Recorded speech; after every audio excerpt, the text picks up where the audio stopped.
Facial hair, very thick facial hair girls start to get, यहाँ पे eyebrows पे very thick hair PCOD होते हैं। मैं मजाक करती हूँ, जो मेरे पास बच्चे आते हैं कई patients, I tell them the only exercise they do is this, Instagram reels. 85% of weight can be controlled only with diet. 40s में 50s में जाके जब मेनोपॉज वगैरह होता है तब भी दोबारा से ये प्रॉब्लम आती है वेट गेन वगैरह की, उस टाइम पे फास्टिंग करना क्या ठीक है? एक संतरे का एक जूस का एक ग्लास लेने से अच्छा आप 2 संतरे खा लीजिए। वो उसकी पीछे से डॉटर इन लॉ हंस रही है, हंसते हंसते बोल रही है, कहती जी वो सर्फ का चम्मच आता ना इतना बड़ा, पहले पूरा डालते थे अब आधा डालते हैं। ਹੋਰ ਅਗਰ ਆਪਾਂ ਸ਼ੂਗਰ ਦੀ ਜਗ੍ਹਾ ਤੇ ਜਿਵੇਂ ਆਪਾਂ ਸ਼ੱਕਰ ਜਾਂ ਗੁੜ ਵਗੈਰਾ ਪਾ ਲਈਏ ਤਾਂ ਉਹਦਾ ਕੋਈ ਅਸਰ ਹੋਏਗਾ, ਉਹਦਾ ਕੁਝ ਫਾਇਦਾ ਹੈ? तो डायबिटीज जो पहले 60 की एज में देखी जाती थी, अभी 30s 20s में भी देखी जा रही है।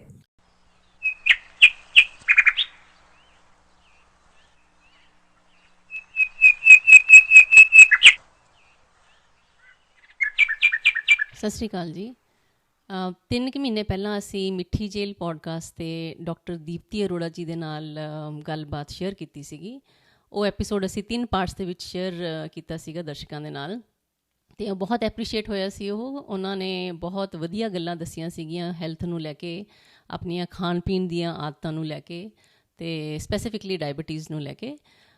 ਉਸੀ ਸੀਰੀਜ਼ ਦੇ ਵਿੱਚ ਅਸੀਂ ਚਾਹੁੰਦੇ ਸੀਗੇ ਡਾਕਟਰ ਜੀ ਨਾਲ ਗੱਲ ਕਰਨਾ ਵਿਮਨ ਹੈਲਥ ਦੇ ਉੱਤੇ, ਅਤੇ ਅਸੀਂ ਫੋਲੋ ਅਪ ਕਰ ਰਹੇ ਸੀ ਕਾਫੀ ਟਾਈਮ ਤੋਂ, ਅਤੇ ਸਾਨੂੰ ਡਾਕਟਰ ਜੀ ਦਾ ਟਾਈਮ ਹੁਣ ਮਿਲਿਆ ਆ ਕੇ, ਅਤੇ ਆਪਾਂ ਸੁਣਦੇ ਹਾਂ ਫਿਰ ਕਿ ਡਾਕਟਰ ਦੀਪਤੀ ਅਰੋੜਾ ਨੇ ਵਿਮਨ ਹੈਲਥ ਦੇ ਉੱਤੇ ਕੀ ਹੋਰ ਇੰਪੋਰਟੈਂਟ ਜਾਣਕਾਰੀ ਦਿੱਤੀ ਹੈ। ਬਹੁਤ ਹੀ ਵਧੀਆ ਗੱਲਬਾਤ ਹੋਈ ਡਾਕਟਰ ਜੀ ਦੇ ਨਾਲ। ਅਤੇ ਇੱਕ ਥੋੜ੍ਹਾ ਜਿਹਾ ਬੈਕਗਰਾਊਂਡ ਦੱਸ ਦਈਏ ਕਿ ਡਾਕਟਰ ਦੀਪਤੀ ਅਰੋੜਾ ਉਹ consultant physician and metabolic disease specialist ਨੇ, ਗੋਲਡ ਮੈਡਲਿਸਟ ਨੇ MBBS 'ਚ, ਅਤੇ ਉਹਨਾਂ ਨੇ ਉਸ ਤੋਂ ਇਲਾਵਾ ਹੋਰ ਵੀ ਕਾਫੀ ਸਰਟੀਫਿਕੇਸ਼ਨਸ ਲਈਆਂ ਹੋਈਆਂ ਨੇ, ਜਿਹਦੇ ਵਿੱਚ ਕਿ UK ਰਾਇਲ ਕਾਲਜ ਤੋਂ ਐਡਵਾਂਸ ਡਾਇਬਟਿਕ ਕੇਅਰ ਦੀ ਸਰਟੀਫਿਕੇਸ਼ਨ ਲਈ ਹੋਈ ਹੈ ਉਹਨਾਂ ਨੇ। ਅਤੇ ਬੇਸਿਕਲੀ ਕਹਿਣ ਦਾ ਮਤਲਬ ਹੈਗਾ ਕਿ ਬਹੁਤ ਹੀ ਰਿਨਾਊਂਡ ਅਤੇ ਨੌਲੇਜੇਬਲ ਡਾਕਟਰ ਨੇ। ਅਤੇ ਆਜੋ ਆਪਾਂ ਸੁਣੀਏ ਕਿ ਉਹ ਵੂਮਨ ਹੈਲਥ ਦੇ ਬਾਰੇ ਕੀ ਆਪਾਂ ਨੂੰ ਦੱਸਦੇ ਨੇ। ਠੀਕ ਹੈ ਜੀ, ਆਪਾਂ ਸਟਾਰਟ ਕਰਦੇ ਹਾਂ ਜੀ। ਜਿਹੜਾ ਲਾਈਫ ਸਾਈਕਲ ਆਫ ਵੂਮਨ ਹੁੰਦਾ ਨਾ, ਮਤਲਬ ਬਚਪਨ ਤੋਂ ਲੈ ਕੇ ਫਿਰ ਬੁਢਾਪੇ ਤੱਕ, ਅਤੇ ਬਚਪਨ ਦੇ ਵਿੱਚ ਜਿਹੜੀ ਵੂਮਨ ਹੁੰਦੀ ਹੈ, ਮਤਲਬ ਬੇਟੀਆਂ ਹੁੰਦੀਆਂ ਨੇ, ਜਦੋਂ ਉਹ ਵੱਡੀਆਂ ਹੁੰਦੀਆਂ ਨੇ, ਮੈਂ ਦੇਖਿਆ ਕਿ ਨੋਰਮਲੀ ਮੇਰੀ ਵੀ ਬੇਟੀ ਹੈ ਕਿ ਜਦੋਂ ਉਹ ਪਿਊਬਰਟੀ ਦੀ ਏਜ ਆਉਂਦੀ ਹੈ ਨਾ, ਉਸ ਏਜ ਦੇ ਵਿੱਚ ਆ ਕੇ ਉਹਨਾਂ ਦਾ ਬਿਹੇਵੀਅਰ ਚੇਂਜ ਹੋ ਜਾਂਦਾ ਹੈ, ਉਹਨਾਂ ਦੀ ਪ੍ਰੋਬਲਮ ਸਟਾਰਟ ਹੋ ਜਾਂਦੀਆਂ ਨੇ, ਕਿਉਂਕਿ ਬੋਡੀ ਡਿਫਰੈਂਟ ਤਰੀਕੇ ਨਾਲ ਡਿਵੈਲਪ ਹੁੰਦੀ ਹੈ ਉਸ ਟਾਈਮ 'ਤੇ। ਅਤੇ ਮੈਨੂੰ ਦੱਸੋ ਕਿ ਇਹ ਪਿਊਬਰਟੀ ਦੇ ਟਾਈਮ 'ਤੇ ਡਾਇਬਟੀਜ਼ ਜਾਂ ਫਿਰ ਤੁਸੀਂ ਕਹਿ ਲਓ ਕਿ PCOD ਜਾਂ PCOS ਵਗੈਰਾ ਦੀ ਪ੍ਰੋਬਲਮਸ ਹੁੰਦੀਆਂ ਨੇ, ਕਰੈਂਪਸ ਆਉਂਦੇ ਨੇ, ਮੂਡ ਸਵਿੰਗਸ ਵਗੈਰਾ ਹੁੰਦੇ ਨੇ, ਇਹਨਾਂ ਦਾ ਕੀ ਰੀਜ਼ਨ ਕੀ ਹੈਗਾ ਅਤੇ ਉਹਨੂੰ ਕਿਵੇਂ ਹੈਂਡਲ ਕਰਨਾ ਚਾਹੀਦਾ ਹੈ? जो प्यूबर्टी के टाइम पे जब बॉडी में चेंजेस आ रहे होते हैं, हार्मोन्स चेंज हो रहे होते हैं हमारी बॉडी के, और हार्मोन चेंज बोथ बच्चों में, बॉयज़ में भी होते हैं, गर्ल्स में भी होती हैं। ऐसा नहीं है कि सिर्फ गर्ल्स के हार्मोन्स चेंज होते हैं, बॉयज़ की भी जो प्यूबर्टी के हार्मोन्स चेंज होते हैं, बॉयज़ में भी हेयर डेवलपमेंट, वॉइस चेंज, ये सब फीचर्स आते हैं। और गर्ल्स में जो चेंजेस आते हैं वो हमारे गर्ल्स का, हम मिनार्की बोलते हैं कि पीरियड स्टार्ट हो जाते हैं, उनका बॉडी में अदर चेंजेस आते हैं, ब्रेस्ट डेवलपमेंट स्टार्ट हो जाती है। So these are very normal changes. इन नॉर्मल चेंजेस की वजह से हम लोग, और वो हार्मोन्स जो बच्चों को परेशान करते हैं, जो मूड स्विंग्स होते हैं, वो हार्मोन्स का इंटरप्ले होता है, वो ऊपर नीचे हो रहे होते हैं। ये इस वजह से होता है, and it is a very normal phenomena. मतलब ये इसमें कोई इतना स्ट्रेस वाली बात नहीं है। स्ट्रेस वाली बात तब हो जाती है जब ये एक ओबेसिटी, जब साथ में बच्चे जो थोड़े आजकल हमारे वो जैसे हम कहते हैं खाते पीते घर के होने चाहिए, थोड़े हेल्दी दिखने चाहिए, वहाँ पे जाके गर्ल्स में जो थोड़े से ऑन द हैवियर साइड होते हैं, जिनका वेट थोड़ा सा ज़्यादा होता है, उन बच्चों में, उन लड़कियों में ज़्यादातर PCOD और PCOS की प्रॉब्लम आ जाती है। PCOD और PCOS एक ही चीज़ है। हमारी जो ओवरीज होती हैं, जो एग हमारा सिक्रीट करती हैं फॉर ओव्यूलेशन करती हैं, वो उनमें सिस्ट बनने लग जाती है। बेसिकली वो प्रॉपरली काम नहीं कर पाती हैं। जब when a child is born, female child is born, जब बच्चा पैदा होता है तभी हमारे नेचर ने ऐसा सिस्टम बनाया हुआ है कि हमारी ओवरीज में एक पर्टिकुलर नंबर ऑफ एग्स होते हैं। तो जब वो ओवरीज दो ओवरीज होती हैं, एक लेफ्ट और एक राइट। अच्छा, जब प्यूबर्टी में जाता है तो एक हमारी ओवरीज का जो काम होता है, एक बार लेफ्ट ओवरी हमारा एग सिक्रीट करती है, एक बार राइट ओवरी। तो साल में 6 बार लेफ्ट ओवरी काम करती है, 6 बार राइट ओवरी काम करती है, ऑल्टरनेटली मंथ बेसिस पे। बट जब हमारे ये कुछ प्रॉब्लम्स होती हैं, कुछ हार्मोनल इम्बैलेंसेस होते हैं, ओबेसिटी या मोटापा होता है, तब ये ओवरीज प्रॉपरली काम नहीं कर पाती, इनके ऊपर सिस्ट बननी शुरू हो जाती है। उसको हम पॉलीसिस्टिक ओवरी डिजीज़ बोलते हैं, PCOD या PCOS। जब वो पूरा डिजीज़ होता है तो उसको डिजीज़ बोल देते हैं, PCOD। जब उसके फीचर्स आने शुरू होते हैं तो हम उसको PCOS बोलते हैं, सिंड्रोम, पॉलीसिस्टिक ओवेरियन सिंड्रोम, की उसमें और सारी काफ़ी चीज़ें होती हैं। उसमें जो फीचर्स जनरली नोट करे गए हैं वो होते हैं facial hair, very thick facial hair girls start to get, यहाँ पे आईब्रोज पे वेरी थिक हेयर PCO होते हैं, फेशियल हेयर होते हैं। जो सर के बाल होते हैं कई बार पतले होने लग जाते हैं, हेयर थिनिंग हो जाती है, ठीक है। पीरियड्स इरेगुलर हो जाते हैं, साइकिल्स जैसे नॉर्मल साइकिल होता है वैसा नहीं रहता है, कभी बहुत ज़्यादा या तो गैप बहुत ज़्यादा बढ़ जाएगा या फ्लो में चेंजेस आ जाएंगे। इन सब चीज़ों से हमें वो PCOD के सिम्टम्स पता लगते हैं, फिर हम उस अकॉर्डिंगली बच्चे को आगे ट्रीट करते हैं। पर आप बोल रहे हो कि मोस्टली इसका रीज़न वेट होता है, कि ओवर वेट की वजह से ही ये चीज़ें होती हैं, right? Overweight is one of the major reasons. ऐसा नहीं है कि बिकॉज उसी वजह से होती है, it is one of the major reasons. Okay, तो इसका फिर सोल्यूशन भी वही रहेगा आई गेस, कि अपना वेट थोड़ा कम करना चाहिए, राइट? वेट लॉस करना चाहिए उस एज में। हाँ, क्योंकि आजकल हम लोग जब 10, 11, 12 ही होते थे, हम लोग बहुत एक्टिव होते थे, बाहर जाके खेलते थे। मुझे याद है हमारी मम्मियों को घर में पकड़ के लेके आना उनके लिए एक चैलेंज होता था कि ये बाहर चले गए तो अंदर कैसे आएंगे खेल के। बट आजकल मैंने देखा है इट इज़ ऑपोजिट, हमें धक्का मार के भेजना पड़ता है बाहर जाके खेलो, क्योंकि बच्चे बैठ के फ़ोन पे लगे रहते हैं। मैं मजाक करती हूँ, जो मेरे पास बच्चे आते हैं कई patients, I tell them the only exercise they do is this, Instagram reels. और ये जो वेट लॉस जो होता है, मेरी डॉटर जैसे अभी शी इज 22 years old, है ना, तो अभी उसको कोई स्पेसिफिक प्रॉब्लम था कि उसको एक्नेज वगैरह बहुत निकलते हैं फेस पे, ये सब चीज़ें हैं, और प्लस वो वेट भी अपना लूज़ करना चाह रही थी। तो उसको इस टाइप की प्रॉब्लम है कि बहुत क्रैम्प्स आते हैं, राइट, जब भी उसको पीरियड्स वगैरह आते हैं। है रेगुलर पीरियड्स, रेगुलर हैं वैसे, बट वो जब वेट लॉस की बात आती है तो फिर हम पहुंच जाते हैं न्यूट्रिशनिस्ट के पास, सप्लीमेंट्स ले लो, न्यूट्रिशनिस्ट के पास पहुंच जाओ, अपना डाइट के चेंजेस करने स्टार्ट कर दो थोड़े बहुत, right? Right. But actual weight loss आप किस तरीके से बोलेंगे कि अब स्पेसिफिकली विमेन, क्योंकि इनका वेट लॉस का तरीका यही होता है, फास्टिंग कर लो, कम खा लो, राइट, थोड़े व्रत वगैरह रख लो, ज़्यादा फिजिकल मूवमेंट बहुत ज़्यादा, लेडीज़ बहुत ज़्यादा उसमें इन्वॉल्व नहीं होती कि भी आप पागलों की तरह जिम में चले जाओ या कोई फिजिकल मूवमेंट करो डेली बेसिस पे। उसका क्या इम्पैक्ट रहता है फिर इस चीज़ पे? डाइट, जैसे आपने बोला न्यूट्रिशन, फास्टिंग, ये सब चीज़ें, न्यूट्रिशन का हमारी डाइट और वेट लॉस पे 85 to 90% इम्पैक्ट है। फिजिकल एक्टिविटी सिर्फ 10 से 15% उसका इम्पैक्ट है। तो physical activity is to keep हमारी बॉडी को, जैसे कहते हैं ना कि हमारे शरीर को पुराने लोग कहते थे रवा रखने के लिए कि चलते रहो, है ना, बैठे नहीं रहो। तो उसलिए physical activity, physical activity normal routine activity के लिए इम्पॉर्टेंट है। बहुत ज़्यादा जिमिंग वगैरह गर्ल्स को करने की ज़रूरत नहीं होती, बिकॉज बहुत ज़्यादा अनटिल अनलेस मसल बिल्डिंग वाली कोई स्पोर्ट या कुछ ऐसा कर रहे हो, वहाँ पे रिक्वायरमेंट हो। But otherwise normal they don't need lot of gymming and workouts. Diet से 85% weight can be, 85% of weight can be controlled only with diet. So अगर जैसे आप, अब वो डाइट के बहुत सारे मेथड्स हैं, कई लोग कैलोरी रिस्ट्रिक्शन कर देते हैं कि कम खा लो, है ना, बट नंबर ऑफ टाइम्स को कम नहीं करते हैं। कई लोग फास्टिंग करते हैं, कि आजकल इंटरमिटेंट फास्टिंग बहुत ज़्यादा वो है, वैसे कर सकते हैं। हमारे अगर आप देखेंगे तो पुराने बुजुर्ग कहते थे सूर्य उदय के बाद खाओ और सूर्य अस्त से पहले खाओ। I think that is the best way, because that is intermittent fasting. अगर शाम को 6 बजे सूरज ढल गया और अगले दिन 6 बजे होगा तो 12 बजे तो आप वैसे ही तब तक आप नहीं खाएंगे। And second thing is second thing is very important to cut out processed food from the diet, especially at that age of 20-21. I will not say कि उन बच्चों को बहुत ज़्यादा फास्टिंग करनी चाहिए, बिकॉज फिर उससे न्यूट्रिशनल डेफिशिएंसी भी आ सकती है. सो cutting out processed food from the diet is very important. बच्चों को ये समझाना कि एक पेस्ट्री में भी उतनी कैलोरीज है जितनी एक बोल ऑफ सैलड में है. मतलब अगर ये पेस्ट्री हम खा रहे हैं इसमें 300 कैलोरी है, तो सैलड खाने के लिए इतना ज़्यादा सैलड वो 300 कैलोरी करना पड़ेगा. तो वो इतना सारा आप सैलड खाएंगे तो पेट डेफिनेटली भर जाएगा. बट ये पेस्ट्री छोटी सी खाएंगे या डोनट खाएंगे या कुछ ऐसी कोल्ड ड्रिंक लेंगे तो उससे आपका न्यूट्रिशन तो आपको कुछ मिलेगा नहीं. राइट है ना. सो ये चीज़ें बैलेंसेस बच्चों को बताने पड़ते हैं. फास्टिंग एट 20-22 बहुत ज़्यादा आई डोंट थिंक कि रिकमेंडेड है. फ्यू आवर्स करनी चाहिए, वही 13-14 आवर्स, वही जैसे रात को नहीं खाया या लेट नाइट स्नैकिंग नहीं करी या थोड़ा सा ब्रेकफास्ट को पुश किया, बस उतना ही. बट अदरवाइज बहुत ज़्यादा vigorous fasting at that age is not recommended. तो आप फास्टिंग लेटर ऑन एज में रेकमेंड करते हैं, जैसे कि 40s में 50s में जाके जब मेनोपॉज वगैरह होता है तब भी दोबारा से ये प्रॉब्लम आती है वेट गेन वगैरह की, उस टाइम पे फास्टिंग करना क्या ठीक है? उस टाइम पे फास्टिंग करना कोई प्रॉब्लम नहीं है, आराम से विमेन कर सकती हैं. इनिशियल उनका सिर्फ साइकिल के साथ उसको कोरिलेट करना पड़ता है. मैंने देखा है कई लोगों को जब पीरियड्स आने वाले होते हैं उससे एक वीक पहले बहुत भूख लगती है.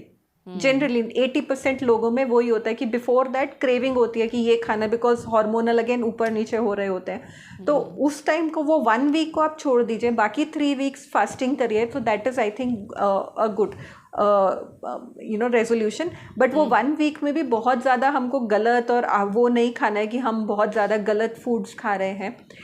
सेकेंड थिंग, उस टाइम पे 40-45 जब मीनोपॉज 50 के पास हो रहे हैं, शुगर इंटेक हमको कम करना चाहिए. स्पेशली जो बेवरेजेस होती हैं, टी, कॉफ़ी, ये हमारे जूस, कोल्ड ड्रिंक, हमें लगता है बड़ी गर्मी लग रही है, लिम्का पी लो, घबराहट हो रही है, कमज़ोरी हो रही है, juice P low. Fresh juice तो है, घर का बनाया है, वो राइट नहीं है, वो नहीं लेना चाहिए. एक संतरे का एक जूस का एक ग्लास लेने से अच्छा आप 2 संतरे खा लीजिए. ये कैरेट जूस लेने से अच्छा आप 2. या शमी दीदी आपके लिए, क्योंकि हम आपको ਅਸੀਂ ਤੁਹਾਨੂੰ ਬੋਲਦੇ ਰਹਿੰਦੇ ਆ ਕਿ ਆਪਣੀ ਸ਼ੂਗਰ ਛੱਡੋ ਇਹਨਾਂ ਦਾ ਸ਼ੂਗਰ ਬਿਲਕੁਲ ਨਹੀਂ ਛੱਡੀ ਜਾਂਦੀ. ਕਹਿੰਦੇ ਅਸੀਂ ਕਿਹਾ ਚਾਹ ਤੁਸੀਂ ਬਿਨਾਂ ਸ਼ੂਗਰ ਤੋਂ ਪੀ ਲਿਆ ਕਰੋ, ਕਿਉਂਕਿ ਮੈਂ ਸਟਾਰਟ ਕੀਤੀ ਬਿਨਾਂ ਸ਼ੂਗਰ ਤੋਂ ਪੀਣੀ ਤੇ ਮੈਨੂੰ ਹੁਣ ਆਦਤ ਪੈ ਗਈ ਬਿਨਾਂ ਸ਼ੂਗਰ ਦੀ. ਇਹ ਕਹਿੰਦੇ ਫਿਰ ਮੈਂ ਚਾਹ ਕੀ ਪੀਣੀ ਜੇ ਸ਼ੂਗਰ ਹੀ ਨਹੀਂ ਹੈਗੀ, ਮੈਂ ਤਾਂ ਚਾਹ ਹੀ ਛੱਡ ਦਾਂਗੀ. ਉਹ ਗੱਲ ਆ ਜਾਂਦੀ है. तो या डॉक्टर, मेरी प्रॉब्लम कि मैं फीकी चाय तो फिर मैं पी ही नहीं सकती. मुझे लगता है कि अगर उसमें जो शुगर है तो मैं पी सकती हूँ, अदरवाइज मैं बिल्कुल चाय ही नहीं पीऊंगी फिर. हाँ, तो आप चाय छोड़ दीजिए. Nothing like that. चाय इज़ नॉट वेरी इंपॉर्टेंट, है ना. रादर कई पेशेंट्स आते हैं, मैं थोड़ा सा आई विल डाइग्रेस. कई पेशेंट्स आते हैं, उनको बोलो ना चाय में चीनी कम करनी है, तो वे बोलेंगे ठीक है डॉक्टर साहब, अगले बार से हम चीनी कम कर देंगे. अगली बार आएंगे, शुगर फिर भी कंट्रोल नहीं है, तो चाय में चीनी कम नहीं करी, तो कहते जी नहीं, जितनी पहले लेते थे, जितनी पहले लेने से उधर आधी करती. अच्छा, आधी कर दी मतलब. तो मैंने कहा मतलब कितनी लेते हो चाय में चीनी? तो वो उसकी पीछे से डॉटर इन लॉ हंस रही है, हंसते हंसते बोल रही है, कहती जी वो सर्फ का चम्मच आता है ना इतना बड़ा, पहले पूरा डालते थे, अब आधा डालते हैं. That scoop to measure detergent powder. हाँ, that scoop, that is a huge thing, that's 5-6 tablespoon of sugar. तो कहते वो चम्मच आता है ना जरा सर्फ एरियल वाला होता है, वो अद्धा करता. हाँ, सो अच्छा. ਓਕੇ ਡਾਕਟਰ, ਇੱਕ ਗੱਲ ਹੋਰ, ਅਗਰ ਆਪਾਂ ਸ਼ੂਗਰ ਦੀ ਜਗ੍ਹਾ ਤੇ ਜਿਵੇਂ ਆਪਾਂ ਸ਼ੱਕਰ ਜਾਂ ਗੁੜ ਵਗੈਰਾ ਪਾ ਲਈਏ ਤਾਂ ਉਹਦਾ ਕੋਈ ਅਸਰ ਹੋਏਗਾ, ਉਹਦਾ ਕੁਝ ਫਾਇਦਾ है? देखिए, अगर आपको वेट लॉस नहीं करना है, अगर आपको डायबिटीज़ नहीं है, तो आप थोड़ी रीजनेबल अमाउंट में, अगेन ये नहीं कि जितनी मर्जी, बट थोड़ी सी अमाउंट में 1 चम्मच के करीब समझ लीजिए पूरे दिन में गुड़, शहद, शक्कर ले सकते हैं, बट 1 टेबल स्पून. ठीक है. अगर आपको ओबेसिटी, मोटापा या फिर शुगर की बीमारी नहीं है तो.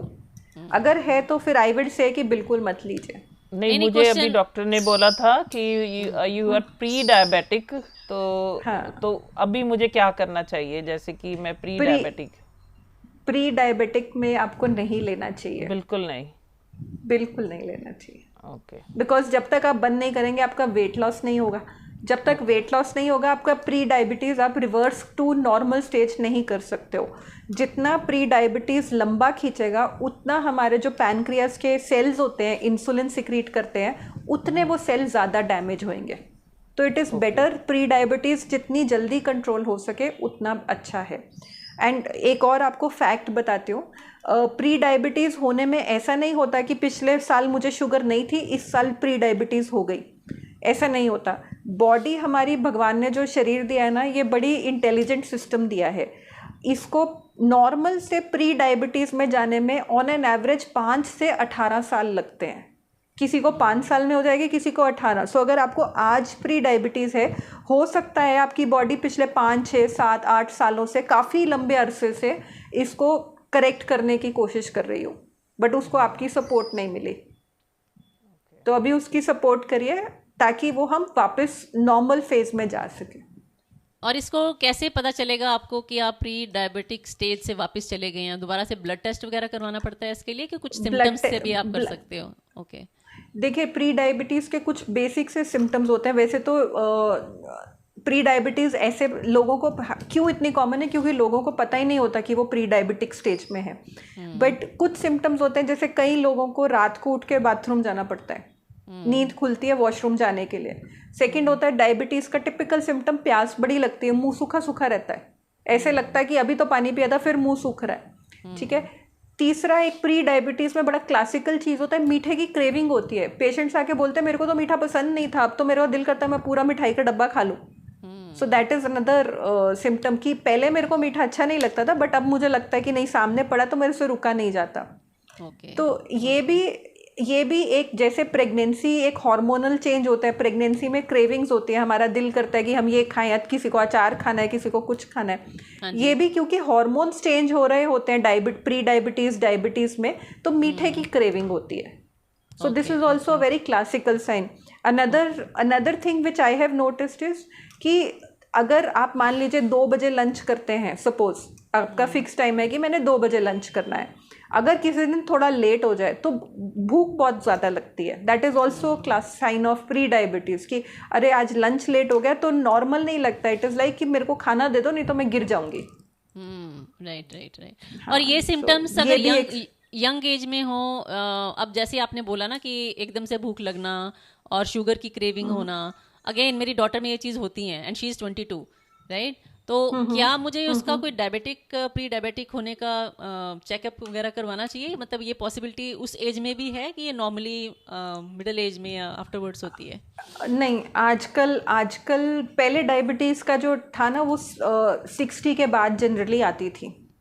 अभी डायबिटीज़ का कॉन्सेप्ट चेंज हो गया है। अभी यंग डायबिटिक पेशेंट्स बहुत ज़्यादा कॉमन है, क्योंकि चाइल्डहुड, बचपन की ओबेसिटी, चाइल्डहुड ओबेसिटी हम उसको बोलते हैं, वो बहुत ज़्यादा हो गई है।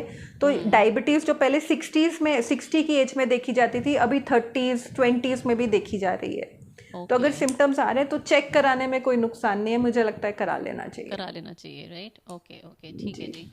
अच्छा, एक मुझे और चीज़ बताइए कि इन चीज़ों का, डायबिटिक होने जो लोग होते हैं, इसका कोई इम्पैक्ट स्किन पे भी आता है क्या?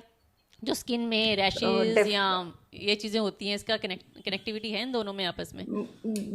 बिल्कुल है। डायबिटीज़, जैसे प्री डायबिटीज़ का एक और साइन हमें जो पता लगता है, जब pre diabetes two diabetes shift हो रहा होता है, स्किन डार्कनिंग हो जाती है। आपके कई लोगों के नेक के बैक साइड पे डार्क पैचेस बन जाते हैं, अंडर आर्म्स डार्क हो जाती है, ग्रॉइन एरिया डार्क होना शुरू हो जाता है, स्किन फोल्ड्स जो होते हैं, स्किन फोल्ड्स होते हैं हमारे, ये जो जहाँ स्किन फोल्ड होती है, ये चीज़ें डार्क होने लग जाती हैं। तो डायबिटीज़ का स्किन पे डेफिनेटली असर होता है। फिर जब डायबिटीज़ लॉन्ग स्टैंडिंग हो जाती है, मतलब काफ़ी देर से, किसी को 10 साल 15 साल 20 साल से डायबिटीज़ होती है, तो जैसे जैसे एज बढ़ती है और डायबिटीज़ बढ़ती है तो स्किन थिनिंग हो जाती है, तो उसके अलग उनको खारिश की प्रॉब्लम रहती है, रैशेस की प्रॉब्लम रहती है, तो वो डेफिनेटली डायबिटीज़ में स्किन पे असर होता है। राइट। और फिर ये अभी मेरी एक कुलीग हैं ऑफिस में ना, वो she is pregnant now days, तो उसका ना बहुत डॉक्टर उसको डायबिटीज़ को लेके बहुत चेक करते हैं, क्योंकि उसकी फैमिली हिस्ट्री में है, राइट। Okay. तो आप ये बताइए कि प्रेगनेंसी के टाइम पे डायबिटिक अगर कोई पेशेंट डायबिटिक है तो उसके क्या इम्पैक्ट हो सकता है प्रेगनेंसी के ऊपर, और उसके क्या प्रिकॉशंस, उसके मेजर्स वगैरह क्या हैं? राइट। सो डायबिटीज़ में अगर प्रेगनेंसी है डायबिटिक पेशेंट्स को, जनरली हम उनको कहते हैं कि एक पेशेंट है अभी उसको डायबिटीज़ है बट वो प्रेग्नेंट नहीं है, तो हम उसको कहते हैं कि अपना जो एक टेस्ट होता है HbA1c शुगर का हमारा टेस्ट, उसको बहुत स्ट्रिक्टली कंट्रोल करके वो कंसेप्शन की तरफ दें। बट कई बार ऐसा होता है कि कंसेप्शन अगर हो गई है, कंसेप्शन के टाइम पहले डायबिटीज़ नहीं थी बट अभी क्योंकि हमारा वेट, कंसेप्शन के बाद वेट बढ़ता है, सब कुछ बढ़ता है, तो एक चीज़ होते हैं जिसको हम बोलते हैं जेस्टेशनल डायबिटीज़। उसका मतलब है डायबिटीज़ प्रेगनेंसी के दौरान, ठीक है। वो बहुत कॉमन हो गई है क्योंकि आजकल हम लोग हमारा लाइफस्टाइल और खाने पीने का बहुत ज़्यादा बढ़ गया है, चीज़ें बहुत ज़्यादा अवेलेबिलिटी है, तो हम लोग प्रेगनेंसी के दौरान हमने देखा है कि लोग बहुत ज़्यादा डाइट की तरफ नहीं फोकस करते, जो दिल करता है वो खाते हैं, और वो करना भी नहीं चाहिए अपना। बट उस वजह से जेस्टेशनल डायबिटीज़ जिसको हम बोलते हैं वो बहुत ज़्यादा बढ़ता जा रहा है, इसलिए डॉक्टर्स बड़ी स्ट्रांगली स्ट्रिंजेंटली चेक करते हैं कि ये डायबिटीज़ में तो नहीं चला जाएगा पेशेंट। डायबिटीज़ में अगर एक प्रेग्नेंट पेशेंट चला जाए तो 2-3 चीज़ें होती हैं। एक तो वेट बड़ी तेज़ी से बढ़ता है पेशेंट का वेट बढ़ता है, तो साथ में क्योंकि ब्लड में एक शुगर ज़्यादा हो गई है तो उससे जो उसका फीटस होता है, जो अंदर बच्चा पैदा हो रहा है, उसको शुगर ज़्यादा मिल रही होती है, तो वो बच्चे जनरली बड़े होते हैं। उनका वेट जनरली 3.5 किलो से ऊपर होता है, 7 पाउंड्स मतलब से ऊपर उनका वेट होता है 3.5 किलो से। They are bigger in size बच्चों का जो होता है। फिर ये बड़े होने की वजह से तो डिलीवरी में अलग प्रॉब्लम्स आती हैं। अगर बच्चे का साइज वेट बड़ा होगा, सर बड़ा होगा, तो डिलीवरी सिजेरियन करना ही पड़ेगा, नॉर्मल डिलीवरी बहुत रेयरली पॉसिबल होती है।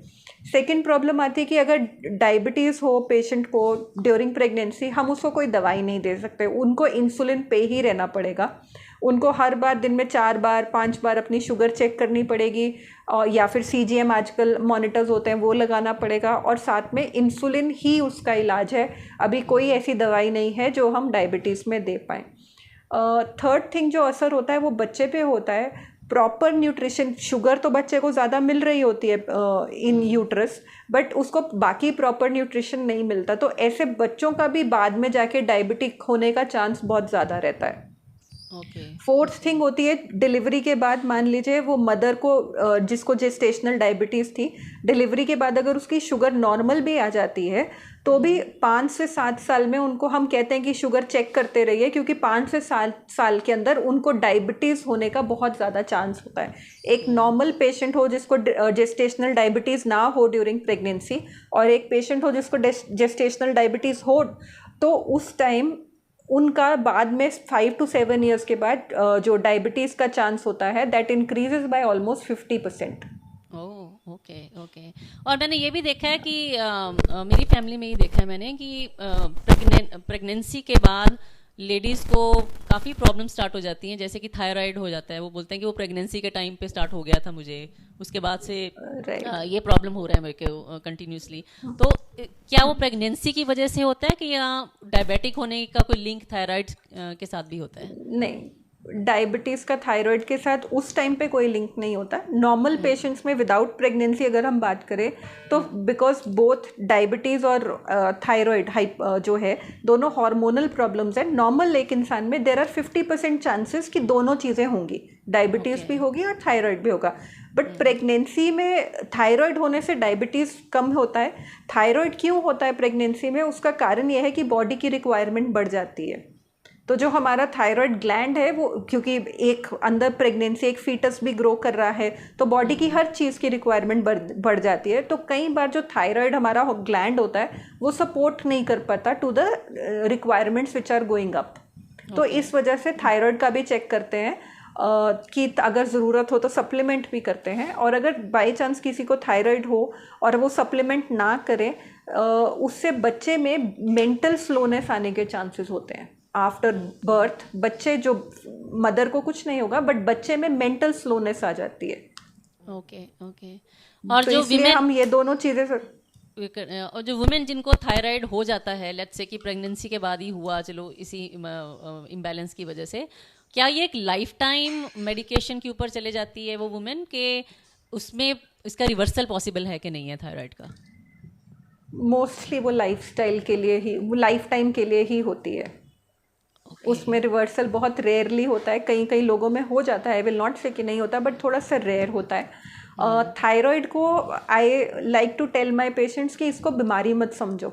थायराइड एक हमारे यहाँ गर्दन के अंदर एक हार्मोन होता है, बटरफ्लाई शेप का ग्लैंड होता है जो कि थायराइड हार्मोन रिलीज करता है। तो अगर हाइपोथायराइड हो गया है उसका मतलब ये नहीं है कि आपको कोई बीमारी हो गई है। हाइपोथायराइड हो गया तो मतलब आपकी जो ये ग्लैंड हार्मोन बना रहा है आपकी बॉडी की नीड्स के लिए वो सफिशिएंट नहीं है।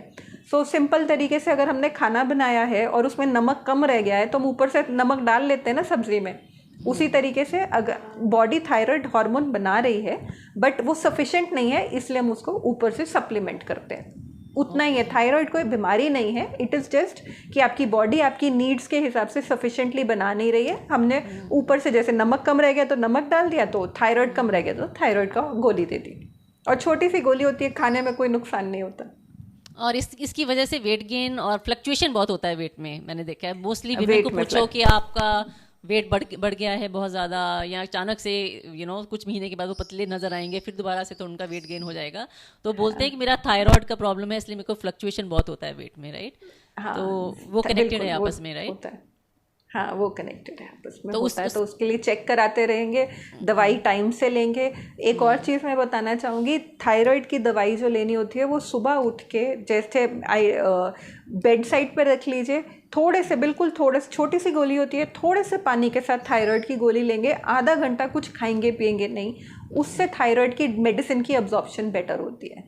आइडियली सुबह उठते ही सबसे पहले थायराइड की गोली लेनी चाहिए जो भी आपकी डोजेज प्रिस्क्राइब्ड है, और उसको थोड़े से पानी के साथ, मे बी अबाउट इतना सा पानी लेके, और हाफ एन आवर 40 मिनट्स कोई और गैस की गोली, कोई और चाय कॉफ़ी कुछ नहीं लेंगे तो थायराइड हार्मोन की अब्जॉर्प्शन बेटर होगी, तो वो फ्लक्चुएशंस कम दिखेंगी। किसी फूड हैबिट्स के साथ भी हम इसको थोड़ा बेटर मैनेज कर सकते हैं थायराइड को, कि नहीं मेडिसिन ही एक ऑप्शन होता है इसका? मेजरली मेडिसिन ही इसका ऑप्शन है अगर आपको थायराइड हो गया है, बट अगर बॉर्डर लाइन पे है तो हम उसको फूड से भी ठीक कर सकते हैं। एक हमारा मिनरल होता है, सेलेनियम बोलते हैं हम उसको, की रिच सेलेनियम रिच फूड्स जब हम लेते हैं तो हमारा थायराइड थोड़ा सा नॉर्मल सी की तरफ अगर बॉर्डर लाइन पे है तो जा सकता है। सेलेनियम रिच फूड्स में सबसे अच्छा सोर्स है हमारा मशरूम्स। सो मशरूम, अगर थाई वेट का थोड़ा सा फ्लक्चुएशन है, थायराइड थोड़ा सा बढ़ा हुआ है, बॉर्डर लाइन की तरफ जा रहा है, तो mushrooms is a very good source for thyroid hormone. Okay okay okay. Urinary infections जो होती हैं, इनका भी कनेक्टिविटी है थायराइड प्लस के साथ, क्योंकि ये भी विमेन में काफ़ी पाया जाता है, तो इसके क्या क्या रीजंस होते हैं और कैसे उसको हम मैनेज कर सकते हैं? हाँ जी। यूटीआई डायबिटिक पेशेंट्स में बहुत ज़्यादा पाया जाता है। थायराइड के साथ इसका कोई बहुत ज़्यादा लिंक नहीं है, बट क्योंकि थायराइड का डायबिटीज़ के साथ है तो अल्टीमेटली यूरिनरी ट्रैक्ट इन्फेक्शन जो होती है वो बहुत कॉमन हो जाती है। विमेन में specially urinary tract infection common होते हैं क्योंकि हमारा रिप्रोडक्टिव सिस्टम का स्ट्रक्चर इस तरीके से है कि हमारा थोड़ा सा एक्सपोजर थोड़ा सा ज़्यादा होता है टू इन्फेक्शंस। कई बार वजाइनल इचिंग और उसकी वजह से भी यूटीआई होने के चांसेस रहते हैं, बट डायबिटीज़ बहुत बड़ा रीज़न होता है फॉर यूटीआई, बिकॉज उसमें बेसिकली हमारे ब्लड में शुगर ज़्यादा है तो वो फिल्टर आउट होने लग जाती है। बॉडी उसको नॉर्मल करने के लिए यूरिन में फिल्टर आउट शुगर करने लग जाती है।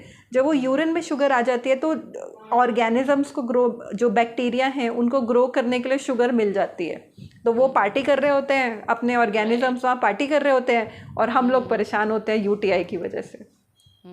उसका प्रिवेंशन क्या होगा फिर यूटीआई का, कि अपने आप को कैसे प्रिवेंट करें उससे, इन्फेक्शन से? पानी ज़्यादा पियेंगे, हाइजीन मेंटेन करेंगे, पब्लिक टॉयलेट्स अवॉइड करेंगे। Okay, alright, okay okay, great, thank you. हाँ जी शम दीदी बोलो अब। यस डॉक्टर, एक ना मुझे भी प्रॉब्लम है, जैसे कि मैं यूरिन ज़्यादा होल्ड नहीं कर सकती ज़्यादा देर, मुश्किल से 2 या 3 घंटे बाद I need to go washroom, right? कई बार मुझे बाहर से अंदर आते आते भी मुझे होता है कि मे बी लीकेज हो सकती है, राइट?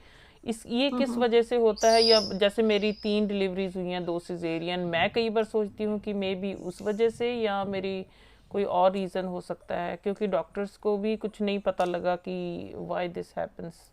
कुछ आपकी इसके आप, हाँ, जो आपने मेरे को बताया उससे जो आप बोल रहे हैं कि मुझे बार बार 2-2 घंटे के बाद जाना, मेरी फ्रीक्वेंसी बहुत ज़्यादा है, तो वो प्री डायबिटीज़ को सपोर्ट करती है। तो आपको वेट लॉस और शुगर का ज़्यादा ध्यान रखना चाहिए, नंबर 1। और मीठी चाय जैसे हम कह रहे थे बिल्कुल बंद कर दीजिए, प्रॉब्लम 50% सॉल्व हो जाएगी। ठीक है। नंबर 2 क्या होता है, 3 डिलीवरीज जैसे आपने बताई, उसकी वजह से फीमेल्स में हमारे जब डिलीवरी होती है तो पेल्विक जो हमारे मसल्स होते हैं वो वीक हो जाते हैं। तो उसके लिए एक एक्सरसाइज होती है, कीगल एक्सरसाइज उसको बोलते हैं, आप गूगल कर लीजिएगा, KEIGEL, कीगल एक्सरसाइजेस। वो करिए, उससे थोड़ा सा आपको, अगर 50% डायबिटीज़ वाली प्रॉब्लम, जो प्री डायबिटीज़ शुगर बंद करने से आराम आएगा, 20-25% ये कीगल एक्सरसाइजेस करने से आराम आ जाएगा, है ना। तो वो ये these are exercises to tighten the pelvic floor, so उससे आपको काफ़ी फ़र्क पड़ जाएगा।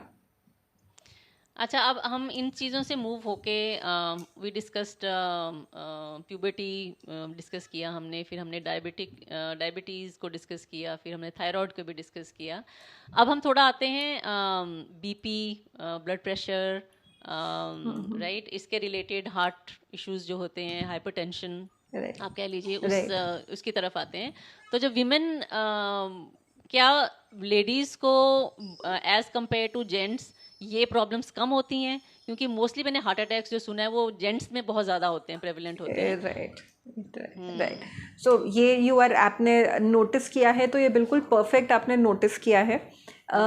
जो हम हार्मोन्स को हमेशा परेशान रहते हैं, हमारे हार्मोन्स ऊपर नीचे जाते हैं और हम सब लेडीज़ को इतनी परेशानी होती है, बट उसका वो हार्मोन्स हमारे हार्ट को प्रोटेक्ट करते हैं। तो लेडीज़ में टिल मीनोपॉज हार्ट अटैक कम होते हैं। मीनोपॉज के बाद लेडीज़ में और मेल्स में रेट सेम है। सो टिल मेनोपॉज, बिकॉज वो हार्मोन्स होते हैं, हमारा हार्ट, हमारी अंदर ऑर्गन्स प्रोटेक्टेड रहते हैं because of those hormones. Okay. और ये जो हाइपरटेंशन जो होता है, ये होती क्या, मतलब hypertension is equal to stress, same चीज़ ही है क्या, ये डिफरेंट चीज़ है? Hypertension basically means high blood pressure. High blood pressure के अभी बहुत सारे कारण हो सकते हैं। अगर आप मेरे को 1 मिनट दीजिए, जैसे ये देख रहे हैं, ये एक पाइप है, राइट, इतना सा देखिए, ये एक पाइप है। बचपन, इसके अंदर अगर कुछ डिपॉजिट हो जाए, बचपन में याद है पानी देने के लिए आगे से प्रेशर कर लेते थे, वो होज को बंद कर लेते थे तो पानी प्रेशर से जाता था, राइट। सेम थिंग, हमारे ब्लड वेसल्स भी ऐसे पाइप के जैसे हैं। अगर इसके अंदर हमारे डिपॉजिट्स होने शुरू हो जाएं, कोई हमारे कोलेस्ट्रॉल जमना शुरू हो जाए, या फिर हमारा कोई ब्लड वेसल की थिनिंग हो जाए, तो प्रेशर अपने आप ऑटोमेटिकली बढ़ जाएगा। So one major reason is cholesterol deposits in the arteries, जो कि वो डिपॉजिट होने की वजह से ब्लड प्रेशर, क्योंकि प्रेशर से जाना पड़ता है, तो वो हो जाता है, उस वजह से हमारा ब्लड प्रेशर बढ़ता है। So cholesterol deposition is the major reason. उसके बाद stress is also one major cause of high blood pressure. की गुस्सा आ गया तो वो सारा कुछ हमारी बॉडी का फाइट एंड फ्राइट मैकेनिज्म बोलते हैं हम उसको, फाइट और फ्राइट, उसमें वो सब कुछ टाइट हो जाएगा और फिर हमें गुस्सा आ जाएगा और फिर हमारा ब्लड प्रेशर बढ़ जाएगा। So stress is also one reason, but major reason is जो हमारे आर्टरीज में जो कोलेस्ट्रॉल डिपॉजिट होके पड़ा रहता है। अभी हमारी ना थोड़े दिन पहले एक नेचुरोपैथ डॉक्टर से भी बातचीत हो रही थी, तो वो बोल रहे हैं कि जो जैसे बीपीज कई लोगों में हाई होता है, तो गवर्नमेंट या एक मेडिकल उसमें टर्म्स में एक डिसाइड किया जाता है कि more than let's say more than 160 है अगर आपका हायर, तो उसको आप डिक्लेयर कर देंगे कि ये हाई बीपी का पेशेंट है, राइट। लेकिन वो बोलते हैं कि बॉडी टू बॉडी डिफर करता होता है भी। कई बार क्या होता है कि मे बी आपकी बॉडी की रिक्वायरमेंट है हाई ब्लड प्रेशर के साथ रन करने की, तो वो एक नेचुरल है, उसमें आपको दवा बहुत जल्दी नहीं लेनी चाहिए। तो आप इस चीज़ से एग्री करते हो कि आप थोड़ा बोलोगे कि नहीं मेडिसिन लेना चाहिए? नहीं, हम लोग देखिए, हाँ नहीं, 160 तो आपने बहुत हाई बोला। हम लोग 140 जो कट ऑफ है वो 140-90 है अभी, 140 ऊपर वाला जो इसको सिस्टोलिक बोलते हैं, और डायस्टोलिक इज 90 का कट ऑफ है। 140 90 अगर होगा तो हम उसको हाइपरटेंशन मानते हैं। 160 पे तो हम उसको वो उसको 160 तो बहुत हाई हो जाता है। हाँ, क्योंकि अगर हम ब्लड प्रेशर को कंट्रोल नहीं करेंगे ना, अल्टीमेटली वो हमारी किडनीज को इम्पैक्ट करेगा। वो इम्पैक्ट करना वो बहुत ज़रूरी होता है, किडनीज को इम्पैक्ट करता है, हमारे स्ट्रोक के चांसेस जो हमारे हम सुनते हैं पैरालिसिस और उन सब के चांसेस बढ़ जाते हैं। जब कोई प्रॉब्लम आ जाती है ना, उसका रिस्क रिवॉर्ड रेशियो देखना चाहिए कि ये अगर मेरे पास प्रॉब्लम है तो इसमें अगर मैं दवाई ना लूँ तो मेरा रिस्क कितना है, और दवाई लेने के साइड इफ़ेक्ट या वो कितना है। Risk reward benefit ratio, risk benefit ratio वो डॉक्टर के साथ आपको डिस्कस करके उस हिसाब से चलना चाहिए।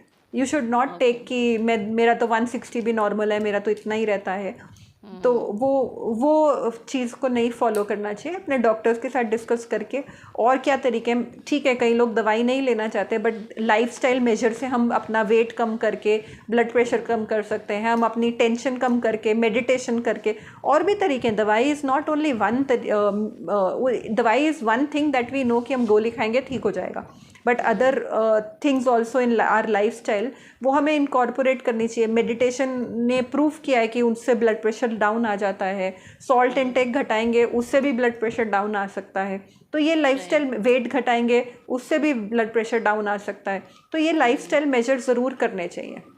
राइट। अब जैसे मेरे मदर हैं, राइट, मेरे मदर सुपर स्किनी है, मतलब इन अ सेंस के उनको हर कोई देख के कहता है कि आप बहुत ही पतले हो, बहुत ही ज़्यादा, मतलब मांस जैसे है ही नहीं, कमज़ोर है ना। लेकिन उनको ब्लड प्रेशर है। तो आपने जैसे बोला कि हो सकता है कि ये फैट की वजह से भी होता है, जब हमारी आर्टरीज के अंदर फैट डिपॉजिट हो जाता है। क्या ये पॉसिबल है कि एक स्किनी बंदे के अंदर भी ये प्रॉब्लम हो, फैट का प्रॉब्लम हो? बिल्कुल हो सकता है। ये हमारे ना स्पेसिफिकली इंडियन सब कॉन्टिनेंट में इसको जो लीन लोग होते हैं, पतले लोग, ज़रूरी नहीं है कि ओबेसिटी के लिए ये सब प्रॉब्लम्स है। लीन हम उनको बोलते हैं lean on outside, thin on, fat on inside. तो वो बाहर देखने में तो पतले होते हैं, बट अंदर हमारा जेनेटिक फिनोटाइप ऐसा है कि हम लोगों को ये प्रॉब्लम्स आती हैं। तो वो मोटापे का इज़ वन रीज़न कि हमें उनको ब्लड प्रेशर है, बट अगर ओबेसिटी नहीं है तो बहुत सारी और चीज़ें भी हमको फेस करनी पड़ती हैं। Okay okay, right. उनको गुस्सा बहुत आता है, हाँ, हो सकता है कि उसकी वजह से, जैसे आपने बताया, राइट, गुस्से की वजह से भी, स्ट्रेस की वजह से ब्लड प्रेशर हाई हो जाता है। विमेन में जो बीपी की लिमिट क्या होती है, क्या वो मेन से डिफरेंट है? जैसे क्योंकि लोअर जो बीपी होता है 70-75 वो बोलते हैं doctor is okay for women. Is it true? क्योंकि आपने 90 का नंबर बोला। नहीं, वो हाइपरटेंशन के लिए है। दैट इज़ कि अगर उससे ऊपर जाएगा तो हम बीपी क्लासीफाई करेंगे। उससे बीच में हम जो नॉर्मल चाहते हैं वो है 120-80, और जनरली विमेन में थोड़ा सा लोअर साइड पे रहता है, तो 70-80 के बीच में नीचे वाला नंबर जो डायस्टोलिक नंबर है, और ऊपर वाला नंबर समवेयर अराउंड 105-120 ठीक रहता है। Okay okay, right right right. शम्दी, आपको कोई क्वेश्चन है इसको लेके, हार्ट को लेके? नहीं, ये क्लियर है हार्ट का। मुझे भी यही था, क्योंकि मेरा भी मोस्टली अब 135 के करीब रहता है, तो डॉक्टर ने बोला था कि मेडिसिन स्टार्ट कर देता हूँ। मैंने कहा कि लेट मी ट्राई, कि मैं खुद से ही थोड़ा सा करूँ, तो फिर थोड़ा नीचे आ गया था, तो फिर मैंने मेडिसिन स्टार्ट नहीं की अभी तक, but any time going above 140 I have to, right. तो वो थोड़ा सा मैं विद इन अ वीक एक आधी बार चेक कर लेती हूँ कि मेरा जो इससे ऊपर ना जाए। अच्छा, सो जैसे आप बता रहे थे कि आपका प्री डायबिटीज़ भी अभी डायग्नोस हुआ, अभी आपने बताया ब्लड प्रेशर भी आपका थोड़ा हायर साइड पे रहने लग गया है। So basically I would recommend, जैसे आपने कहा डॉक्टर को कि मैं खुद कोशिश करूँगी और नीचे लाने की ट्राई करूँगी, तो अगर आप एफर्ट डाल रहे हैं ना, तो आई वुड अर्ज यू, मतलब मेरी आपसे सिंसियरली रिक्वेस्ट रहेगी कि आप अपना वेट लॉस पे ध्यान रखिए। वेट लॉस करेंगे तो आपकी प्री डायबिटीज़ भी नॉर्मलाइज हो जाएगी, और ब्लड प्रेशर, क्योंकि वेट लॉस होगा तो फैट लॉस होगा, तो वो ब्लड प्रेशर का जो मैंने आपको कॉन्सेप्ट समझाया हमारा, वो भी थोड़ा सा नीचे आ जाएगा। आपके लिए आई वुड सजेस्ट कि आप थोड़ा सा वेट लॉस के लिए चीनी तो बिल्कुल बंद कर दीजिए, ठीक है। थोड़ी सी वॉक वगैरह 15 से 20 मिनट की डेफिनेटली स्टार्ट करिए, minimum 15 to 20 minutes every day. और तीसरा फास्टिंग, जैसे हम पहले बात कर रहे थे, फास्टिंग आपके लिए हाईली रिकमेंडेड है। प्री डायबिटिक पेशेंट्स को आई रिकमेंड फास्टिंग।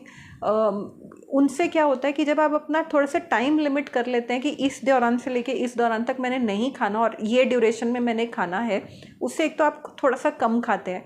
कम खाइए कुछ भी, कोई उसमें मैं आपको अभी प्रॉब्लम वो नहीं है, बट आप थोड़ा सा कम खाएंगे तो अपने आप वेट लॉस होगा।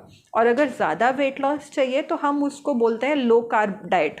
तो लो कार्बोहाइड्रेट्स, जिसमें जैसे रोटी, दाल, चावल, ये सब चीज़ों की अमाउंट 50% अगर आप कर देंगे और प्रोटीन को थोड़ा सा बढ़ा देंगे, प्रोटीन में आ गए हमारे एग्स, चिकन, मीट, इन सब को थोड़ा सा बढ़ा देंगे। जो आपने कार्बोहाइड्रेट्स कम किया है इसको बढ़ा देंगे तो सटाइटी, पेट तो भर जाएगा और वेट लॉस आपका बहुत अच्छा होगा।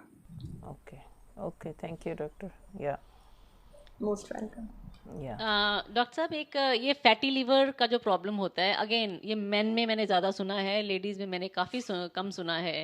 क्या आपके पास ऐसे केसेस वगैरह आते हैं फैटी लीवर के विमेन में? आप I must compliment on your observations. आपकी ऑब्जर्वेशंस बहुत अच्छी हैं।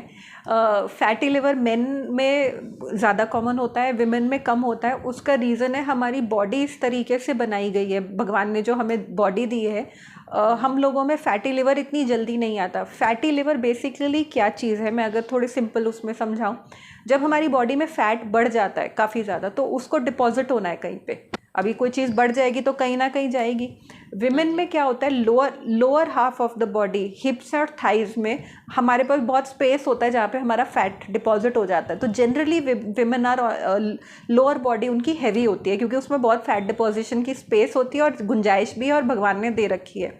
मेन में ऐसा नहीं होता, मेन में वो गुंजाइश उनके पास नहीं है, तो उनका जो फैट डिपॉजिट होता है वो जनरली अब्डोमिनल होता है। पेट पे आप देखोगे विमेन लोअर बॉडी हैवी होते हैं और मेन पेट बाहर निकला होता है। तो हम हाँ पंजाबी में हम उसको मानते हैं कि ये खाते पीते घर का लगता है कि अगर पेट बाहर एग्जैक्टली हाँ, बट वो that is a sign of fatty liver कि वो ऑर्गन आपका डिपॉजिशन ऑफ फैट होना शुरू हो गया है। पहले फैट स्किन के नीचे डिपॉजिट होता है, जब स्किन के नीचे डिपॉजिट होने के बाद उसके पास जगह नहीं रहती तो वो ऑर्गन के ऊपर जाके डिपॉजिट हो जाता है।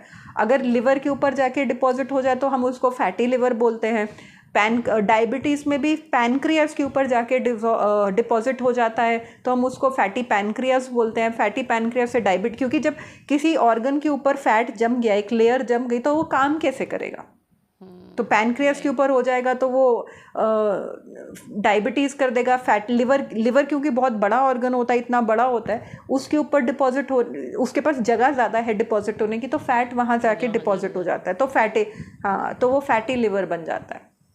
फैटी लिवर होने से क्या होगा कि अगर आपकी और जो हमारा बेसिकली जो लिवर है वो हमारी बॉडी का गार्बेज क्लीनर है, कुछ भी टॉक्सिन्स होती हैं या कुछ भी वो जब हमारा क्लीनर ही बॉडी का काम नहीं करेगा तो बॉडी में इम्पैक्ट तो आएगा ही आएगा। फैटी लिवर बॉडी में ही डिपॉजिट हो जाएंगी, यस, इम्प्योरिटीज रेडी हो जाएंगी, वो काम नहीं प्रॉपरली कर पा रहा। फैटी लिवर से पेशेंट्स जिनको फैटी लिवर होता है, चाहे वो मेल हो चाहे वो फीमेल हो, मैं उनको दो चीज़ें मना करती हूँ। एक तो बिल्कुल जो भी प्रोसेस्ड फूड होता है, जो पैकेट खोलते हैं और हम खा लेते हैं, वो नहीं खाना, नो प्रोसेस्ड फूड। सेकेंड, जब तक फैटी लिवर आपका ठीक नहीं होता, करेक्टिव नहीं होता फैटी लिवर में, तब तक आपको फ्रूट्स अवॉइड करने चाहिए। ओके, चाहे आप डायबिटिक हैं चाहे नहीं है। बोला था लास्ट टाइम भी हाँ, आपने ये बोला था ना। यस, बिकॉज उसका लॉजिक है कि वो फ्रक्टोज डिपोजिशन होती है, हम लोग नहीं मानते हैं उसको, बट अगर आप ट्राई करके देख लीजिए, किसी को भी फैटी लिवर ग्रेड 1 ग्रेड 2 है, 2 महीने फ्रूट्स बंद कर दीजिए, पैकेट खोल के खाने वाली चीज़ें बंद कर दीजिए, 2 महीने बाद अपना अल्ट्रासाउंड करा दीजिए, डेफिनेटली आपका level of fatty liver will come down. और आपने ये फूड की बात की डॉक्टर, तो ये जो एक तो होता है पैकेट में, आपने बोला कि प्रोसेस्ड फूड, एक दूसरा हम अब कनाडा में रहते हैं, यहाँ पे फूड तो ग्रो 12 महीने होता नहीं है यहाँ पे, तो यहाँ पे ना बाहर से फूड बहुत आता है, तो हम बहुत फ्रोजन फूड बाय करते हैं यहाँ पे, चाहे वो नॉन वेजिटेरियन हो गया, चिकन मीट वगैरह हो गया, वेजिटेरियन में भी सब्जियां जो होती हैं, कटी हुई सब्जियां मिल जाती हैं यहाँ पे बहुत, राइट, और वो हम फ्रोजन बाय करके उसको यूज़ करते हैं, तो वो क्या ऑलमोस्ट सेम चीज़ होती है या as compare to processed food के वो थोड़ा डिफरेंट है इस चीज़ से? नहीं, वो थोड़ा सा डिफरेंस होता है, उसको प्रोसेसिंग अब वो फूड पे कितनी करी जाएगी, वो नेचुरल स्टेट में उसको कट चॉप, वेजिटेबल्स को कट चॉप करके फ्रीज किया गया है तो एक डिफरेंट स्टोरी है। बट कई जैसे मीट्स वगैरह होते हैं जो फ्रोज़न मिलते हैं, चिकन वगैरह जो भी आपके मीट्स मिलते हैं, वो ट्रीटेड होते हैं, जैसे उनको ग्रो करने के लिए इंजेक्शन वगैरह केमिकली साइज ग्रो किया जाता है, तो वो सब देखना चाहिए। ऑर्गेनिकली ग्रोन जो होते हैं, रैंच, फ्री रैंच जिसको बोलते हैं मीट्स, वो प्रेफर करने चाहिए। लेकिन फ्रोजन का कि आपको बोल रहे हो कि बहुत बड़ा इशू नहीं है, फ्रोजन है तो कोई प्रॉब्लम नहीं है, राइट? हाँ, प्रिजर्वेटिव फ्री फ्रोजन अभी फ्रेश है तो, और फ्रेश और उसको फ्रोजन कर लिया, that's different than the processed कुछ करके उसको फ्रोजन किया। हाँ, प्रोसेस, हाँ बिल्कुल, those are different processes of how it is done. Okay. और सेकेंडली, क्योंकि हम ये कनाडा में भी ये वीडियो देखी जाती है काफ़ी लोगों से, स्टूडेंट बहुत आता है इंडिया से यहाँ कनाडा में, राइट? और वो स्टूडेंट का लाइफस्टाइल ऐसा होता है कि वो भाग दौड़ के अंदर ही, उनके पास तो टाइम बिल्कुल ही नहीं होता। पहली बात तो वो, उनको खाना बनाना ही नहीं आता है, क्योंकि वो इंडिया से आए होते हैं, तो उधर उनको आदत होती है कि मदर ने बना के दे दिया, राइट? यहाँ पे उनको कुक करना नहीं आता, तो वो क्या करते हैं, वो बहुत, वो जो होते हैं ना परांठे मिलते हैं, पैक्ड परांठाज मिलते हैं, राइट? हाँ, पैक्ड, उस तरीके की चीजें बाय करते हैं ताकि वो भागम भाग के अंदर वो बस निकाल के खा सके उसको गर्म करके। वो भी क्या प्रोसेस फूड की कैटेगरी में आ जाता है? वो भी प्रोसेस फूड की कैटेगरी में आता है, क्योंकि वो जो परांठा जो प्रिजर्व किया गया है वहाँ पर, उसमें मैदे का कंटेंट, रिफाइंड फ्लावर का कंटेंट बहुत ज़्यादा होता है, वो बहुत ज़्यादा। तो ऐसे जो है बच्चे जिनका लाइफस्टाइल, अब यहाँ से गए हैं पढ़ने के लिए, खाना बनाने का टाइम नहीं है, लाइफ हुआ, तो उनको मेरी रिकमेंडेशन होती है कि आप एक मील अपनी big salad, this big amount of salad ज़रूर रखिए, क्योंकि अगर आप सुबह शाम दोनों टाइम प्रोसेस खा रहे हैं, थोड़ा सा शुगरी बेवरेजेस का इंटेक कम रखिए, कोल्ड ड्रिंक, शुगर, ये शुगर फ्री वाली डाइट कोक और ये सब पे भी थोड़ा सा रिस्ट्रिक्शन लगाइए, सिर्फ रिस्ट्रिक्शन लगाइए, अगर आप हेल्दी हैं उस पे लगाइए। एक मील आपकी सैलेड होना चाहिए, big large bowl of salad. तो अगर वो करेंगे, आई थिंक आपके वहाँ सैलेड्स वगैरह की तो बहुत वैरायटी और इंडिया से ज़्यादा आई थिंक अवेलेबिलिटी है। सो अगर वो करेंगे तो एटलीस्ट, क्योंकि यंग एज है, वो बैलेंस आउट हो जाएगा जो भी आप जंक फूड या प्रोसेस्ड फूड खा रहे हैं। कि जो डॉक्टर थोड़ी ओल्ड एज में या मिडिल एज के बाद, मेरे को भी डॉक्टर ने बोला है कि विटामिन डी कम है आप में, तो आप सप्लीमेंट्स लो विटामिन डी के, राइट? पर मैं क्योंकि मेडिसिन बहुत इजीली अपनी लाइफस्टाइल में ऐड नहीं करना चाहती हूँ, तो मैं उसको काफ़ी टाइम से अवॉइड कर रही हूँ। आजकल मैं रोज़ धूप में आधा पौना घंटा बैठती हूँ इंटेंशनली कि विटामिन डी मुझे मिले। तो सप्लीमेंट्स लेना कितनी हद तक सेफ चीज़ है, और इसके कुछ इम्पैक्ट्स होते हैं क्या, साइड इफ़ेक्ट्स होते हैं इन लॉन्ग रन अगर हम लेते रहें इन सप्लीमेंट्स को? देखिए, अल्टीमेटली सप्लीमेंट जो हम न्यूट्रिशन फूड से या उस चीज़ से नेचुरल फॉर्म में ले सकते हैं, सप्लीमेंट्स बेसिकली वो केमिकल फॉर्म है उसी चीज़ का, राइट? अभी इंडिया, जैसे आपने विटामिन डी की बात करी, विटामिन डी डेफिशिएंसी इंडिया जैसी कंट्री में भी बहुत कॉमन है। कनाडा, आपके पास तो सनलाइट हमेशा 24 घंटे नहीं होती है, हम लोग तो यहाँ ट्रॉपिकल कंट्री में रह रहे हैं जहाँ अबंडेंस ऑफ सनलाइट है, कोई कमी नहीं है सनलाइट की। यहाँ पर भी विटामिन डी डेफिशिएंसी बहुत ज़्यादा है। विटामिन डी डेफिशिएंसी सिर्फ धूप में बैठने से या नहीं वो पूरी होती, एक पर्टिकुलर टाइम की जो धूप होती है वो हमारी बॉडी अब्जॉर्व करती है, वो हमारे को विटामिन डी डेफिशिएंसी नहीं होने देती। सेकेंड थिंग जो है, विटामिन डी जो एक विटामिन है, ये फैट सॉल्युबल विटामिन है, राइट? हम लोग आजकल इंडिया में तो बहुत कॉमन है जी, रोटी सूखी खाओ, घी ना लगाओ, ये ना करो। बहुत सारे पेशेंट्स उन कोलेस्ट्रॉल वाली मेडिसिन पे होते हैं जो कोलेस्ट्रॉल लोअरिंग एजेंट्स होते हैं। उससे क्या होता है, विटामिन डी की अब्जॉर्प्शन नहीं होती, क्योंकि विटामिन डी अगर आपने चाहे डाइट से लिया है चाहे धूप से लिया है, वो फैट में मिलना चाहिए, तभी वो बॉडी में अब्जॉर्ब होगा। सो ये दोनों चीज़ें हमें विटामिन डी के साथ थोड़ा सा लेनी होती हैं।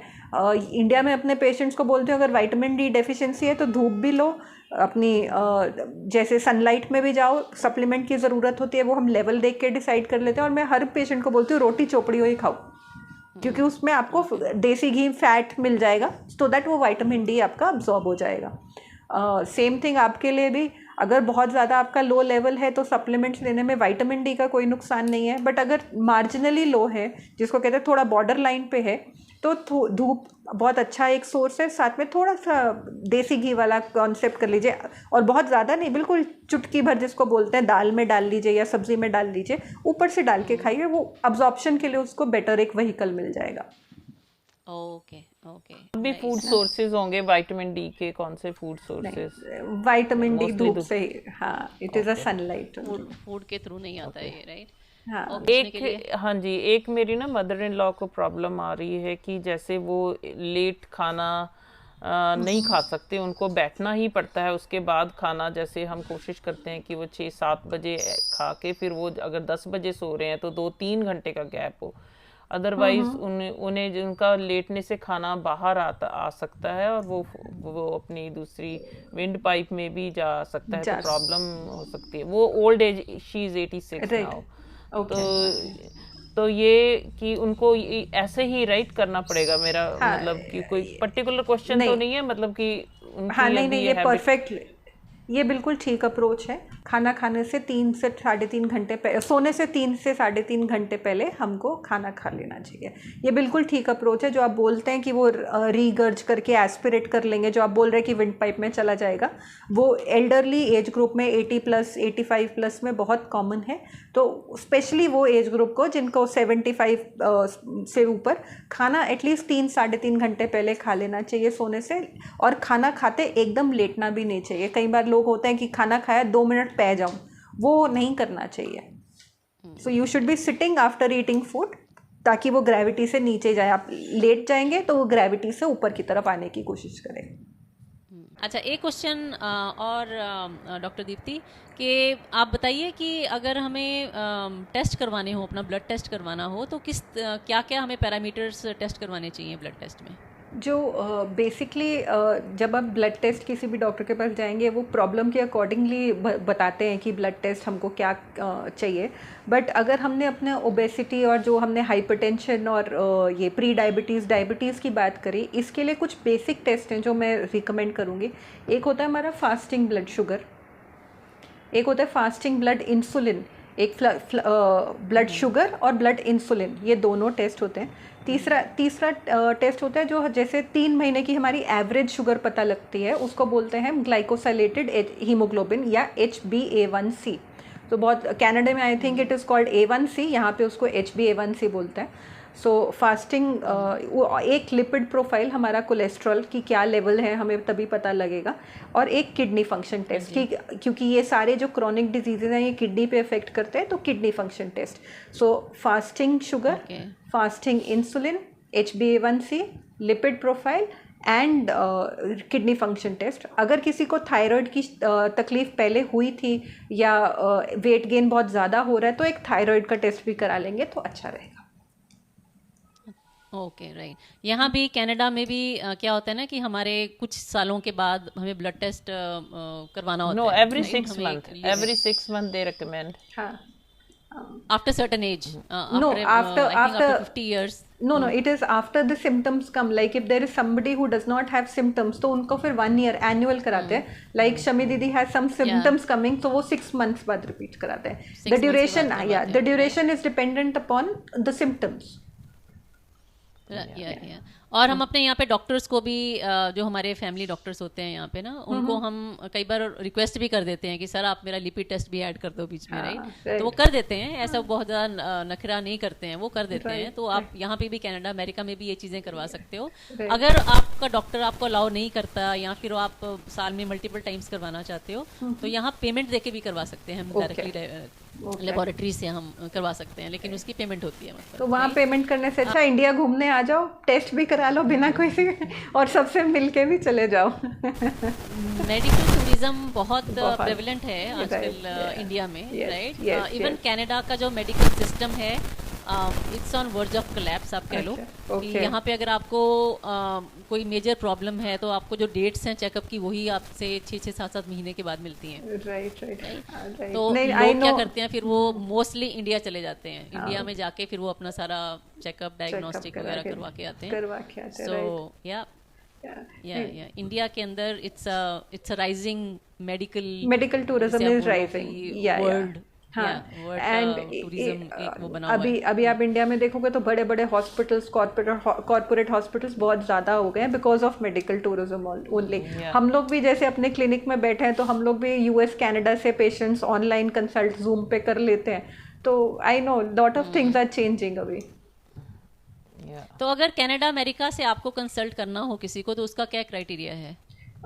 कोई क्राइटेरिया ऐसा सच नहीं है। जूम पे हम लोग जूम लिंक पे या व्हाट्सएप कॉल पे जैसे भी कंफर्टेबल हो हम कनेक्ट कर लेते हैं।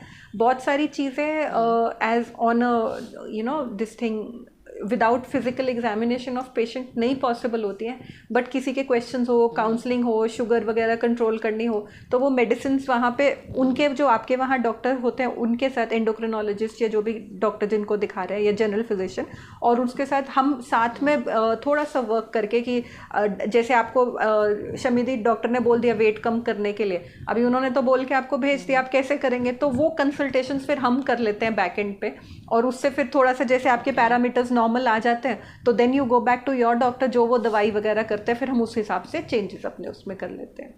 सो इट लाइक आपके पेशेंट हैं मतलब यूएस कनाडा से आपसे बात करते हैं? हाँ, US Canada, yes, US Canada, UK, Dubai, Singapore, everywhere, सब जगह से आते हैं। या this world is becoming global ना, वो एक्सेप्टेंस कंट्री का कॉन्सेप्ट धीरे धीरे खत्म हो रहा है। एक्सेप्टेंस भी आफ्टर कोविड आई थिंक थोड़ा ज़्यादा बढ़ गया है कि ऐसे भी हो सकता है। ऑफ कोर्स उसके अपने लिमिटेशंस हैं, एज आई सेड कि फिजिकल एग्जामिनेशन पॉसिबल नहीं है, पर ये है कि आप बात करें, कुछ चीज़ समझा सकते हैं, काउंसलिंग बहुत अच्छी हो जाती है, आपके क्वेश्चन आंसर डाउट्स जो मैंने सुना है, मैंने वहाँ हेल्थ केयर सिस्टम देखा नहीं है बट मैंने सुना है कि आप ज़्यादा क्वेश्चन आंसर नहीं कर सकते, डॉक्टर ने बोल दिया कि हाँ फ़ोन पे, हाँ, तो वो क्वेश्चन आंसर हम लोग अच्छे से आंसर कर पाते हैं। सो दैट वे वो टू वे कम्युनिकेशन अच्छा हो जाता है। बहुत स्पेसिफिक होते हैं यहाँ के डॉक्टर्स ना, मतलब आपसे अगर कंसल्टेशन हो रहा है आपका, चाहे फोन पे हो रहा है या इन पर्सन हो रहा है, तो आपको वो बस इसी चीज के बारे में बात करेंगे। One problem one time at a time, right. So यहाँ एक ही चीज को हैंडल करते हैं। इंडिया में क्या होता है कि मैं रिपोर्ट दिखाने में मेरे हस्बैंड की भी देख लो, मेरी मदर इन लॉ की भी देख लो, सो सिस्टम्स आर डिफरेंट। और आपका जो क्लिनिक है इसका किस नाम से है ये क्लिनिक, ताकि अगर किसी को कांटेक्ट करना हो तो ऑनलाइन सर्च करके कुछ आपको कांटेक्ट? ये डिटेल्स हम वीडियो के बाद डाल देंगे। हेल्थ वाइज करके मेरी वेबसाइट भी है, हेल्थ वाइज, सो वो भी सर्च कर सकते हैं। अदरवाइज आई थिंक वीडियो में बाद वो डिटेल्स डाल देंगे। Okay okay, great, thank you so much doctor, thank you, most welcome, bye. Thank you doctor, thanks, bye bye.